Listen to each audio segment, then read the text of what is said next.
আসসালামু আলাইকুম ওয়া রাহমাতুল্লাহি ওয়া বারাকাতুহু। আলহামদুলিল্লাহ ওয়াসসালাতু ওয়াসসালামু আলা রাসূলিল্লাহ বাদ। সুপ্রিয় দর্শক শ্রোতা ভাই বোন, আমার পেছনে যে নদী আপনারা দেখতে পাচ্ছেন, এই নদীর নাম শুনেননি এমন কোনো মানুষ হয়তো পৃথিবীতে খুব কমই আছে। এটা হলো সেই ঐতিহাসিক নীল নদ। যে নীল নদের কথা কোরআনে ইঙ্গিত করা হয়েছে, যে নীল নদের আলোচনা রয়েছে নবী করিম সাল্লাল্লাহু আলাইহি ওয়াসাল্লামের হাদিসে, যেই নীল নদের উপর দাঁড়িয়ে আছে পৃথিবীর অনেকগুলো সভ্যতা, যে নীল নদের উপর ভিত্তি করে নির্মিত হয়েছে মানব ইতিহাসের বহু বড় বড় ঘটনা। আমরা জানি কোরআনে কারীমে আল্লাহ রাব্বুল আলামিন মূসা আলাইহিস সালামের মাকে নির্দেশ করেছেন আনিকলিফিহি ফিত তাবুত ফাখলিফিহি ফিল ইয়াম, অর্থাৎ শিশু মূসাকে অত্যাচারী ফিরআউনের কবল থেকে রক্ষা করবার জন্য আল্লাহ তাআলা তার মাকে নির্দেশ করেছেন যে তুমি একটি কাঠের বাক্সে ভর্তি করে তাকে নদীতে ছেড়ে দাও। অনেক ইতিহাসবিদ এবং অনেক তাফসীরবিদদের মতে এটা সেই নদী যেটাকে আল ইয়াম বলে কোরআনে বোঝানো হয়েছে।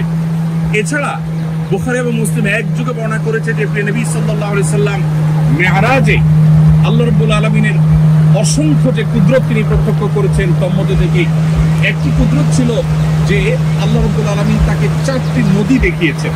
যে 4টি নদী নবী করিম সাল্লাল্লাহু আলাইহি সাল্লাম প্রত্যক্ষ করেছেন মেরাজের রাতে, তার দুটি হলো বাতিনি বা অদৃশ্য, যে দুটি নদী প্রবাহিত জান্নাতে, আর দুটি নদী প্রকাশ্যে পৃথিবীতে প্রবাহিত।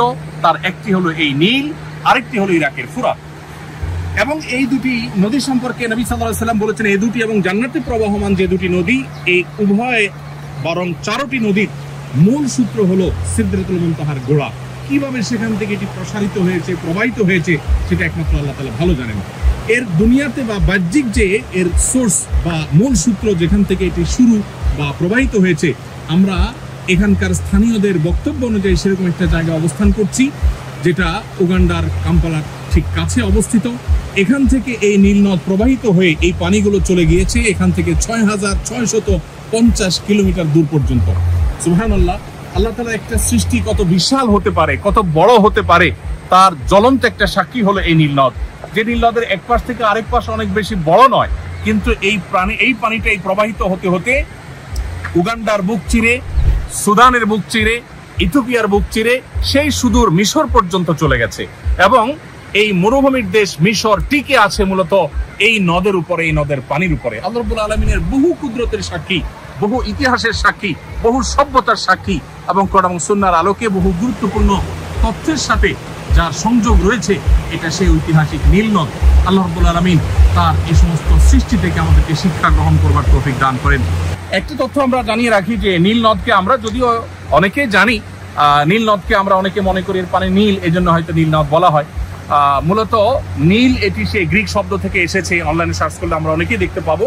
সেখান থেকে এটি ল্যাটিন আমেরিকান শব্দে রূপান্তরিত হয়ে সেখান থেকে ইংলিশে রূপান্তরিত হয়ে আজ সেটাকে নীল বলা হয়। এটি নীলজ থেকে শুরু হয়েছে, বিভিন্ন রূপান্তরের মধ্য দিয়ে পর্যন্ত এসেছে। গ্রিক ভাষায় নীলজ বলা হতো নদীকে, তো সেখান থেকে মূলত এই শব্দটা রূপান্তরিত হয়ে নীল নদে এসেছে। পানি মূলত নীল এমনটা নয়, কোনো কোনো জায়গায় স্বচ্ছ হওয়ার কারণে একটু নীলাভ হয়তো দেখা যায়, সেটা ভিন্ন বিষয়, কিন্তু এর সাথে কালারের কোনো সম্পর্ক নেই। তো আল্লাহ তাআলার অসংখ্য অজস্র কুদরত আল্লাহ তাআলা আমাদেরকে দেখার মতো এই পৃথিবীতে রেখেছেন। তার মধ্যে থেকে একটা এই কুদরত। আমরা যদিও উগান্ডা এসেছি একটি দিনী প্রোগ্রামকে কেন্দ্র করে, আমাদের প্রবাসী বাংলাদেশি ভাইদের উদ্যোগে আয়োজিত একটি দিনী প্রোগ্রাম ছিল, সেখানে আমরা শরীক হয়েছি। সেখানে বাংলাদেশি ভাই বোনদের মিলন মেলায় পরিণত হয়েছে এবং সেখান থেকে আলহামদুলিল্লাহ আমরা এসেছি এই লেক দেখার জন্য, এই নদী দেখার জন্য। আল্লাহ রাব্বুল আলামিন আমাদেরকে তার সমস্ত কুদরতগুলোর প্রত্যক্ষ সাক্ষী হয়ে সেখান থেকে শিক্ষা গ্রহণ করা, আমাদের ইমানকে শক্তিশালী করার তৌফিক দান করুন। এই সেই নীল নদের পানি, যেটা হয়তো আমরা অনেকেই ইউটিউবে, সোশ্যাল মিডিয়াতে নানাভাবে আমরা হয়তো দেখে থাকবো, কিন্তু এর সাথে যে কোরআন এবং হাদিসের বর্ণনার যোগসূত্র আছে সেটা কিন্তু আমরা অনেকেই জানি না। পানিগুলো কিন্তু বেশ স্বচ্ছ এবং পরিষ্কার, মাশাআল্লাহ।